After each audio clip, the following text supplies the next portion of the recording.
શ્યામ કુમારના નમસ્કાર. આજના વિડીયોમાં આપનું સ્વાગત છે. તો ચાલો દરરોજની જેમ આજે પણ મેળવીએ ઉપયોગી જાણકારી, પણ ચેનલને સબસ્ક્રાઇબ કરવાનું ભૂલતા નહીં. રક્તમાં હેમોગ્લોબિનનું પ્રમાણ ઘટી જવાથી વ્યક્તિ કમજોર થઈ જાય છે અને થાક બહુ જલ્દી લાગે છે. ચાલતી વખતે શ્વાસ ભરાઈ જવા જેવી પણ સમસ્યા થાય છે. દવાની સાથે સાથે હેમોગ્લોબિન વધારતા ફળો લેવાથી ઝડપથી ફાયદો થાય છે. બીટમાં કેલ્શિયમ, આયર્ન અને વિટામિન એ સમાયેલા છે. ઉપરાંત તેમાં vitamin C, folic acid, fibre, magnesium અને પોટેશિયમ પ્રચુર માત્રામાં સમાયેલા હોય છે, જેથી બીટ ખાવાથી રક્તમાં હેમોગ્લોબિનનું પ્રમાણ વધે છે. તરબૂચમાં 91% પાણી સમાયેલું હોય છે. તેમાં 6% સાકર અને બહુ ઓછી ચરબી હોય છે. તરબૂચ ખાવાથી વિટામિન એ, બી6 અને સી પ્રાપ્ત થાય છે. આ ઉપરાંત લકોકોપેન, એન્ટીઓક્સિડન્ટ અને અમીનો એસિડ પણ મળે છે. સાથે સાથે તેમાં પોટેશિયમ પણ પ્રચુર માત્રામાં સમાયેલું હોય છે. ટામેટામાં વિટામિન ઈ પ્રચુર માત્રામાં સમાયેલું હોય છે. આ ઉપરાંત તેમાં થિયામીન, નિયાચિન, વિટામિન બી6, મેગ્નેશિયમ, ફોસ્ફરસ અને copper, fibre, vitamin A, vitamin C, vitamin K, potassium અને મેગ્નેશિયમ સમાયેલા હોય છે, જે રક્તમાં હેમોગ્લોબિનના પ્રમાણને વધારે છે.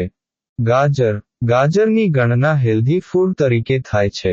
તેમાં beta carotene, fibre, vitamin K, potassium અને એન્ટીઓક્સિડન્ટ્સ સમાયેલા છે. બદામમાં protein, fibre, vitamin E, magnesium, riboflavin, calcium અને પોટેશિયમની માત્રા હોય છે. આલ્કોહોલમાં બહુ અધિક માત્રામાં મિનરલ્સ, એન્ટીઓક્સિડન્ટ્સ અને ફાઇબર સમાયેલા છે, જે ઇમ્યુન સિસ્ટમને મજબૂત કરે છે. શલજમમાંથી વિટામિન સી પણ પ્રચુર માત્રામાં સમાયેલું છે. સ્ટ્રોબેરીમાં વિવિધ વિટામિનની સાથે સાથે ફાઇબર અને એન્ટીઓક્સિડન્ટ્સ સમાયેલા છે. તેના સેવનથી ચરબી, સોડિયમ તેમજ કોલેસ્ટ્રોલનું પ્રમાણ વધતું નથી. તે મેગ્નેશિયમ અને પોટેશિયમની માત્રા વધારે છે. ખજૂરમાં કોપર, મેગ્નેશિયમ, વિટામિન બી6, નિયાચિન, પેન્ટોથેનિક એસિડ અને રિબોફ્લાવિન સમાયેલા છે. કાર્બોહાઈડ્રેટ, પ્રોટીન અને ચરબીની માત્રા ખજૂરના સેવનથી શરીરમાં જળવાઈ રહે છે. દાડમ, રક્તમાં હેમોગ્લોબિનનું પ્રમાણ ઓછું હોય તો દાડમનું સેવન કરવું જોઈએ. દાડમના દાણા ખાવા વધુ ફાયદાકારક હોય છે. તેથી જ્યુસ કરતા દાણાનું સેવન કરવું. ગોળનું પાણી, ગોળના સેવનથી રક્તમાં હેમોગ્લોબિનનું પ્રમાણ વધે છે. પરંતુ ગોળનું પાણી નિયમિત પીવાથી અસર જલ્દી થાય છે. રાતના કાચના એક ગ્લાસમાં ચમચો ગોળ નાખી પાણી ભરીને રાખી દેવું. સવારે ઉઠીને પાણીને ગાળી લેવું. તેમાં સ્વાદ વધારવા માટે લીંબુ અને સંચળ ભેળવી શકાય છે. કાળી દ્રાક્ષ, શરીરમાં હેમોગ્લોબિનની કમી, પેટ સાફ ન આવવા જેવી સમસ્યામાં કાળી દ્રાક્ષનું સેવન કરવું જરૂરી છે. તેનાથી રક્તમાં હેમોગ્લોબિન જલ્દી વધે છે. સવારે અથવા રાતના એક બાઉલમાં કાળી દ્રાક્ષને પલાળી દેવી અને સવારે અથવા સાંજના તેને ચોળીને દ્રાક્ષ ખાઈ જવી અને પાણી પી જવું. નારિયેળ પાણી, રક્તમાં હેમોગ્લોબિનનું પ્રમાણ ઓછું હોવાથી વાળ ખરવાની સમસ્યા થાય છે. એવામાં નાળિયેર પાણીના સેવનથી હેમોગ્લોબિનનું સ્તર સુધરે છે અને વાળ ખરતા અટકે છે.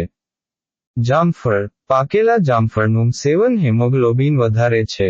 મહિલાઓએ પાકું જામફળ ખાવું જોઈએ, જેથી રક્તમાં કુદરતી જ હેમોગ્લોબિન વધે છે. આમળાના સેવનથી શરીરમાં વિટામિન સીની પૂર્તિ થાય છે. વિટામિન સી શરીરમાં ઓછું થઈ જાય તો પણ હેમોગ્લોબિનનું સ્તર ઓછું થઈ જાય છે. તેથી આમળાનો મુરબ્બો, આમળાનું શરબત તેમજ આમળાને વિવિધ રીતે સેવન કરવાથી ફાયદો થાય છે. તલમાં પ્રચુર માત્રામાં પોષક તત્વો સમાયેલા છે. તલને 2 કલાક પાણીમાં ભીંજવી લેવા. પાણીને ગાળીને તેની પેસ્ટ બનાવી લેવી. મધ સાથે ભેળવીને દિવસમાં 2 વખત સેવન કરવું. અંજીરમાં હેમોગ્લોબિન વધારવાની ક્ષમતા છે. તરણંજીરને દૂધમાં ઉકાળીને પીવાથી હેમોગ્લોબિન ઝડપથી વધે છે.